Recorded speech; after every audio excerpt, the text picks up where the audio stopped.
The plate slipped from Vera's wet fingers and shattered across the pale kitchen tiles with a brittle, ringing crash. White ceramic fragments scattered like small shards of ice under the yellow ceiling light. She did not move. Instead of bending down, Vera stared at the dark glass of the oven door. The glass reflected the dim corridor behind her like a shadowy mirror.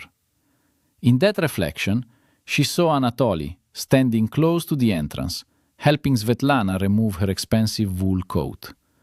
His large hand lingered on the woman's shoulder. Too long, almost gently.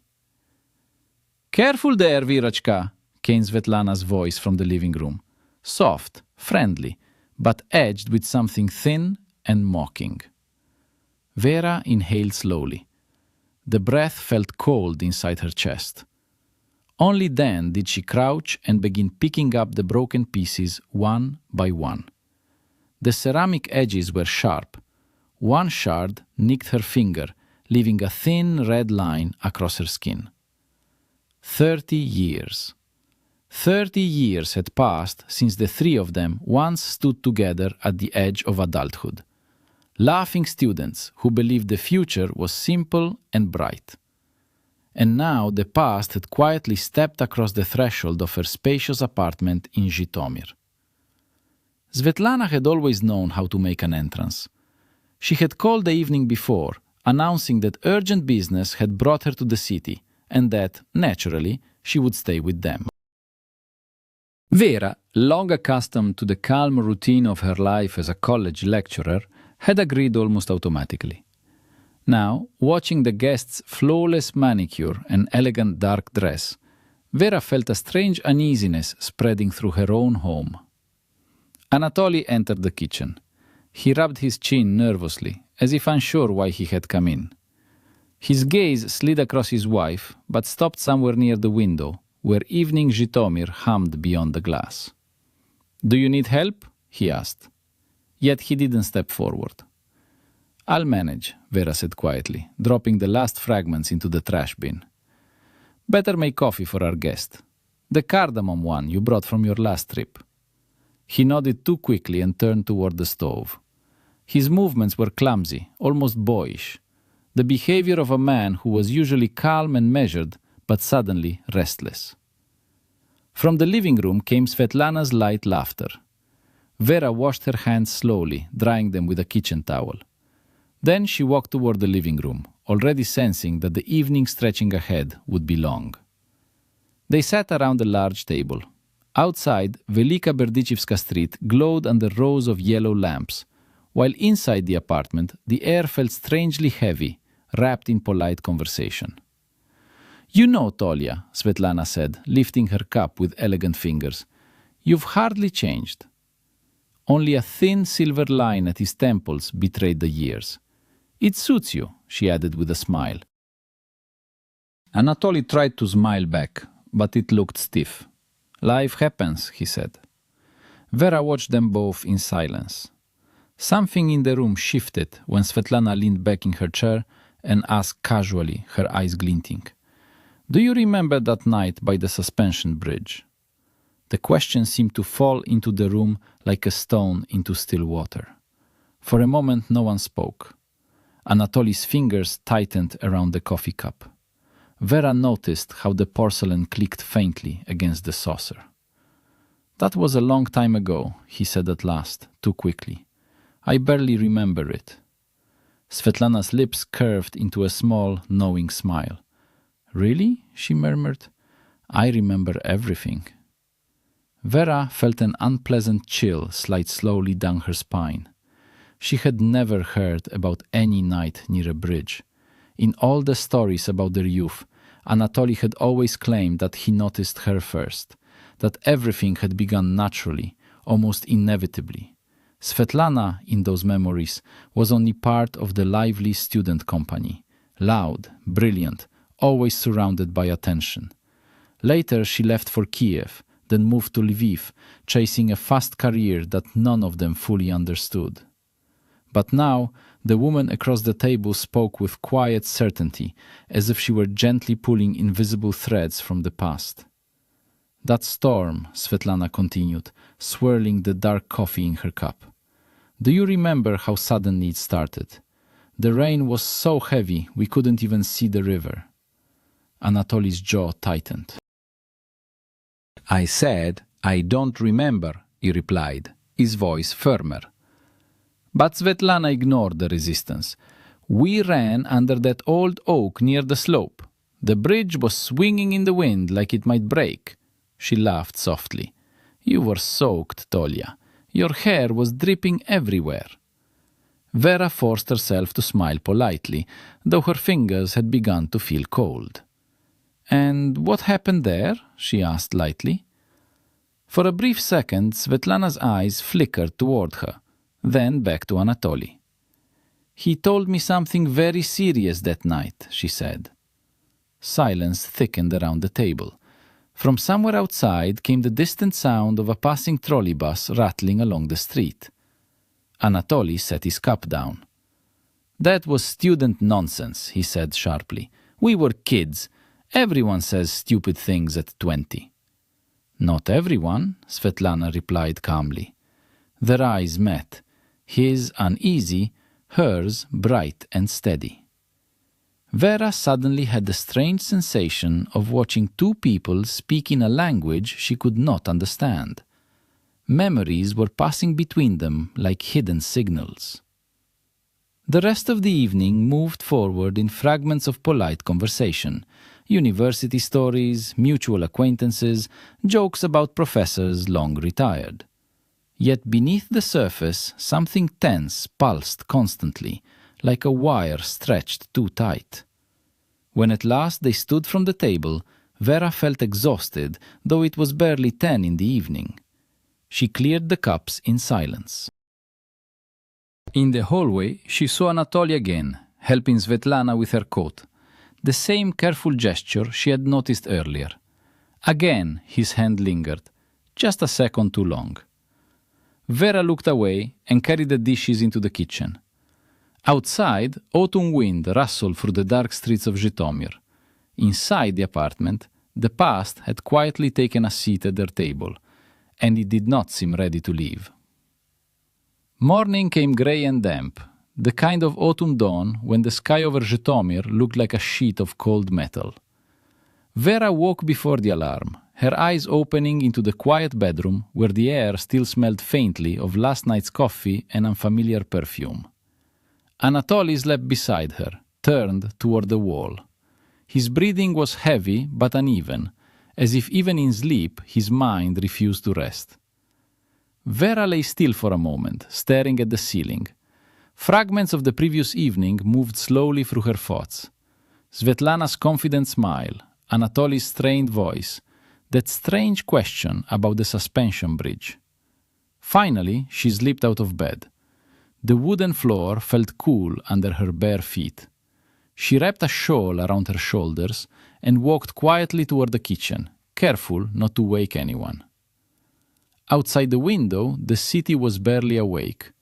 A trolleybus hummed somewhere in the distance, and the wet asphalt of the street reflected the pale morning light. Vera filled the kettle and placed it on the stove. The simple routine usually calmed her. Measuring tea leaves, warming the cup, watching the steam rise, these small rituals had structured her mornings for decades. But today the silence of the apartment felt different, as if someone else's thoughts were moving through it. Behind her came the soft creak of the hallway floor. "You're up early." Svetlana's voice carried the relaxed warmth of someone perfectly comfortable in чужому доме, in someone else's home. Vera did not turn around immediately. She poured hot water into the cup and watched the dark tea spread slowly like ink. "It's a habit," she said finally. "I have lectures at 8. Svetlana walked into the kitchen wearing a long silk robe that shimmered faintly in the dull light. It looked less like sleepwear and more like evening clothing. She sat down at the table, studying the wooden surface with idle curiosity. For several seconds, neither of them spoke. Then Svetlana traced the edge of the table with her fingertip and sighed softly. "You know, Vera," she said, "I thought about this visit for a long time." Vera's shoulders stiffened slightly. "Oh?" "Yes." Svetlana leaned back in the chair. "We were never completely honest with each other. Not back then." Vera turned slowly. "What do you mean?" Svetlana met her gaze calmly. "About Anatoly, of course." The words hung in the kitchen like cold air. Vera let out a short laugh, though it sounded thin even to her own ears. "That's ridiculous. Tolya and I fell in love right away." "Everyone knows that." Svetlana's smile changed, no longer polite, but faintly pitying. "How naive you still are, Virochka." She folded her hands on the table. "That night by the bridge, the one he suddenly forgot yesterday, he wasn't talking to you." The kettle began to whistle quietly behind Vera, but she no longer heard it. "He confessed to me," Svetlana continued calmly. "He asked me to marry him." For a moment, Vera felt the room tilt slightly. "That's impossible," she said. "I refused him," Svetlana said, as if explaining something simple. "I had plans, a career, a future in bigger cities, and you—" She paused, studying Vera with unsettling attentiveness. "You were already hopelessly in love with him." The kettle screamed sharply. Vera switched off the stove without looking away. "So he chose you instead," Svetlana finished softly. The tea in Vera's cup had gone completely still. "But you should know something," Svetlana added, her voice almost thoughtful. "He never stopped looking at me the way he did that night." The words settled heavily in the kitchen, like dust slowly covering something fragile. Vera stood by the stove with one hand still resting on the kettle handle. For a moment she thought she might laugh. The story sounded too theatrical, too carefully shaped. But Svetlana's expression remained calm, almost analytical, as if she were presenting an old fact that simply needed to be acknowledged. "That's a strange thing to invent after 30 years, Vera said quietly. "I'm not inventing anything," Svetlana replied. She leaned back in the chair, crossing her legs with effortless elegance. "You were always so certain of your story. The faithful husband, the devoted wife, the quiet apartment, the stable life." Her lips curved faintly. "It's very comfortable."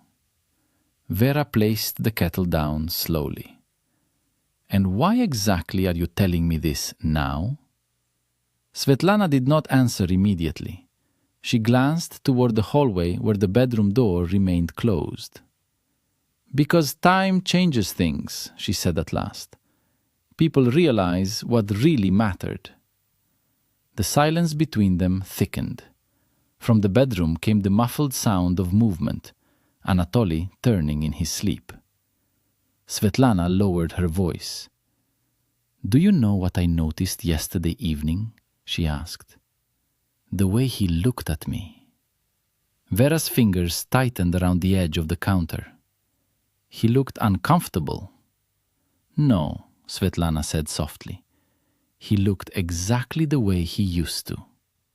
A faint smile touched her lips. The same hesitation, the same warmth he tries so hard to hide. Vera shook her head. "You're imagining things." "Am I?" Svetlana rose from the chair and walked slowly toward the window.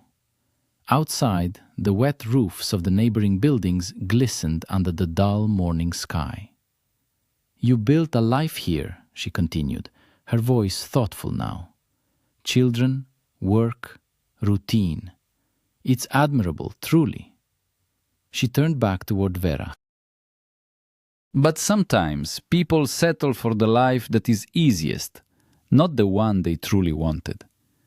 Before Vera could respond, Footsteps sounded in the hallway. Anatoly appeared in the kitchen doorway, still wearing his old house sweater. His hair was slightly disheveled, his eyes heavy with sleep. "You're both awake already?" he asked. His gaze moved quickly from Svetlana to Vera, sensing something in the air. "We were just talking about the past," Svetlana said lightly. Anatoly's shoulders stiffened almost imperceptibly. "Oh?" "Yes," she continued calmly. "About the suspension bridge." For a brief second the room seemed to shrink. Anatoly walked toward the table and poured himself a glass of water. "That was a long time ago," he muttered. "Some things remain important," Svetlana replied. Vera watched him carefully. For 30 years she had known every small gesture of her husband. The way he rubbed his forehead when thinking, the way he avoided eye contact when something troubled him. And now she saw it clearly. He was avoiding looking at either of them. Svetlana noticed it too. Her smile deepened slightly, as if she had just confirmed something she already suspected. "Well," she said softly, "perhaps we shouldn't discuss ancient history over morning tea." She picked up her cup and sipped slowly. But the past has a funny way of reminding us who we really are. Vera felt a faint uneasiness spreading through her chest. Not because she believed Svetlana's words entirely, but because Anatoly still had not denied them. Outside, the grey morning thickened into a steady autumn drizzle, and inside the quiet kitchen, something long buried had begun to stir. The next few days unfolded with a strange, almost theatrical normality. Vera went to the college each morning, delivered her lectures, listened to students present their coursework, and corrected papers with careful red marks in the margins. Her voice remained calm, professional. No one would have guessed that a quiet storm was gathering somewhere behind her composed expression. But every evening, when she returned to the apartment on Velika Berdychivska Street, the tension inside the rooms felt thicker. Svetlana behaved like an elegant guest who had nowhere urgent to go. She moved through the apartment confidently, sometimes standing by the window with her phone, sometimes leafing through old photo albums Vera had once proudly shown visitors. And Anatoly had changed. It was subtle at first. He lingered in conversations with Svetlana longer than necessary. He remembered small details from their student years, songs they had listened to, places where their group used to meet. Once Vera noticed him returning home with a small box of expensive pastries. Svetlana used to love these, he explained awkwardly. Vera could not remember him buying those pastries even once during their 30 years of marriage. The realization settled in her chest like a cold stone. On Saturday morning, Svetlana suggested a trip outside the city. "The weather is beautiful," she said brightly. "Let's drive to the old greenhouse near the Teteriv River. Remember it? We used to go there all the time." Anatoly hesitated, but then nodded. Vera agreed as well, though a quiet voice somewhere inside her whispered that this trip would not be an ordinary walk. The greenhouse stood abandoned at the edge of the forest. Its once glass roof had collapsed in several places, leaving twisted metal frames exposed to the sky. Wild vines and tall weeds had taken over the interior, climbing through broken beams like stubborn memories refusing to disappear. The place carried a strange beauty, ruined, silent, almost mystical. They walked along a narrow path near the steep bank of the river. Below them, the dark water of the Teteriv rushed noisily against massive granite boulders. Vera deliberately slowed her pace. Ahead of her, Svetlana and Anatoly walked side by side. Svetlana spoke animatedly, gesturing with her hands. Anatoly listened with his head lowered, like a man caught in a complicated argument. Vera stepped quietly behind the thick trunk of a fallen willow tree. The wind carried fragments of their conversation towards her. "You know perfectly well you've been lying to yourself," Svetlana's voice said sharply. Anatoly answered in a low tone she could barely hear. You built a safe little life here, Svetlana continued. But look at you, Tolya. You were always meant for more than being an engineer at some provincial factory. That's enough, he muttered. No, it isn't. Her voice hardened. We wasted our best years because I stepped aside and you chose duty over courage. There was a pause. Then Svetlana stopped walking. You still feel it, she said quietly. I see the way you look at me. The river roared below the cliff. I'm offering you a new life, she went on. Come to Lviv.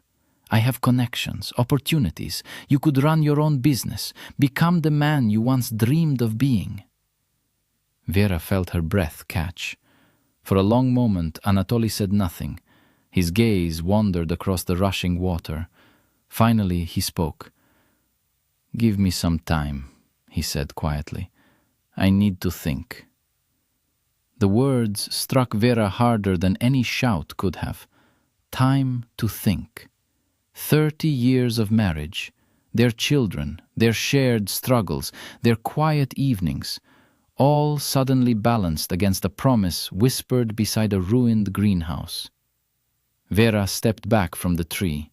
Her heart pounded violently as she turned and walked away from the river path without making a sound. The wind rushed through the branches overhead, and somewhere behind her, the past was trying very hard to rewrite the future. Vera returned to the apartment long before the others. The late afternoon sky over Zhytomyr had already begun to darken, heavy clouds pressing low above the rooftops. Inside the quiet apartment, the silence felt thick and unfamiliar. For several minutes she simply stood in the hallway, listening to the faint ticking of the wall clock. Time to think, she whispered bitterly. Her chest felt tight, but the tears she expected did not come. Instead, a strange, focused calm settled over her mind. The same sharp clarity she experienced when solving difficult academic problems with her students. People rarely destroyed families for nostalgia alone. There was always something more practical beneath beautiful words. Vera walked slowly toward the guest room where Svetlana had been staying. The door was half open. On the small dressing table stood a sleek laptop, its screen still glowing softly. For a moment Vera hesitated. She had always believed reading someone's private messages was an unforgivable intrusion. But today the rules of courtesy had already been shattered. She stepped inside. The laptop displayed an open email inbox. One message near the top caught her attention immediately. The subject line was marked with a red urgent tag. The sender was a law office in Lviv. Vera leaned closer and began to read. The letter was long and written in careful legal language, but its meaning became clear within seconds. Svetlana's consulting company was collapsing. Debts measured in millions. Frozen accounts. Court proceedings already beginning. Most of her property facing seizure by creditors. The lawyer's advice was blunt. She urgently needed a financially stable partner or guarantor with significant assets, preferably someone with real estate that could be used as collateral. Vera slowly straightened. The entire picture assembled itself in her mind with frightening precision. Not love, not nostalgia, a calculation. Anatoly's stable salary, their large apartment, their country house outside the city, his spotless financial record. Svetlana had not come back for a man, she had come for a signature. Vera printed the email. The soft mechanical sound of the printer echoed in the silent room. She folded the paper once and placed it neatly on the table in the living room. By the time the front door finally opened, the apartment had grown dark. Only a single lamp illuminated the center of the room. Vera sat calmly in her armchair. Anatoly entered first, removing his jacket slowly. Behind him, Svetlana stepped inside, her expression confident, almost triumphant. "Vera," Anatoly said, "you left so suddenly near the river. We were worried." I needed fresh air, she replied evenly. Svetlana smiled faintly and settled onto the sofa, crossing her legs. So, she said lightly, what important conversation did you want to have? Vera rose from the chair and walked to the table. Without a word, she slid the printed email toward Anatoly. You should read this, she said. He frowned and picked up the paper. As his eyes moved across the lines, the color drained slowly from his face. Svetlana stood abruptly. What is this? She demanded. The real reason for your visit, Vera answered calmly. The room grew painfully quiet. Anatoly lowered the page with trembling hands and looked at Svetlana, not with admiration now, but with something colder. Is it true? He asked hoarsely. For the first time since arriving, Svetlana had no prepared smile. Her composure cracked like thin glass. You don't understand how business works, she snapped. No, Vera replied quietly, but I understand manipulation. Anatoly stepped back as if suddenly seeing the woman before him for the first time. All those stories, he murmured, the bridge, the past, were simply tools, Vera finished. Svetlana's eyes flashed with anger. You searched my computer? That's disgusting. What's disgusting, Vera said firmly, is trying to steal a husband from an old friend just to save your collapsing empire. Silence exploded through the room. Finally, Vera pointed toward the hallway. You should pack your things. Svetlana opened her mouth to argue, but Anatoly's cold stare stopped her. Without another word, she turned sharply and disappeared into the guest room. A door slammed. The apartment fell quiet again. Anatoly remained standing in the middle of the living room, shoulders heavy. Vera, he began weakly, but she raised her hand. Not tonight. She walked to the window where rain had begun to fall softly over the dark streets of Zhytomyr. Behind her, she heard the hurried rustle of a suitcase being packed. The storm that had entered their home had finally been forced out. But Vera understood something clearly now. Trust, once cracked, never returns in exactly the same shape. And tomorrow, when the morning came, they would have to decide together whether 30 years of shared life were strong enough to survive one dangerous ghost from the past.